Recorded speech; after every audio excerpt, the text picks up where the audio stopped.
وين. حط شخص في بالك واكتب فيه الكومنتات اني انا استقبل الطاقة.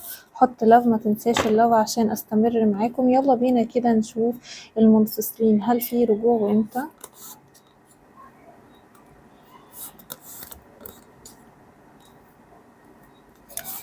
منفصلين، هل في رجوع وامتى؟ انا شايفة ان حبيبك بيعند معاك جدا، وهو شخصيته حد شوية قاسي، حد بيحب ان كلمته ما تنزلش في الارض، حد عنيد قوي، وممكن كان عايز يمشيك بنظامه او تسمع كلامه.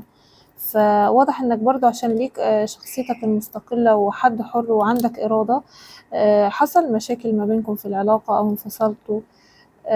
شايفة كمان ممكن للبعض ان العلاقة دي تكون ثلاثية والشخص ده عنده طرف تالت، فنهى علاقته بيك لأنه رغم إن هو بيحبك أنت أكتر، لكن نهى علاقته بيك واحتفظ بالطرف التالت عشان يحافظ على التوازن في حياته في الوقت الحالي. فهو كان اختار بعقله ما اختارش بقلبه ممكن. هل في رجوع أيا كان، سواء كانت العلاقة ثلاثية أو غير ثلاثية؟ هل في رجوع ما بينك وما بين حبيبك؟ في فرصة مرة تانية. امتى طاقة الرجوع دي؟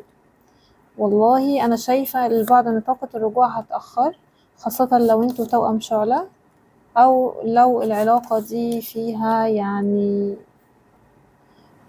طرف تالت. لكن العلاقة ما فيهاش طرف تالت، الرجوع ممكن خلال عدة واحدة، قد تكون أسبوع وقد تكون شهر.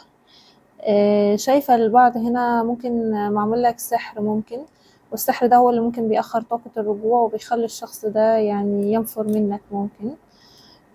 ومش بيشوف، يعني بيشوف اهتمامك منه او قربك ليه حاجة مقرفة، يعني حتى رغم ان انت بتهتم بيه تدلعه او حاجة، بيشوف ان اهتمامك بيه حاجة يعني بيهرب منها وبيأذيك وبيتعمد ان هو يأذيك، لانك اوريدي معمول لك سحر ياللي بتسمعني. فممكن لو انت بالطاقة دي ممكن الشخص ده يرجع متأخر، يعني او سبب تأخير رجوعه ممكن ان انت مأذي بطاقة سحر، لكن الشخص ده بيحبك، هو متمسك بيك.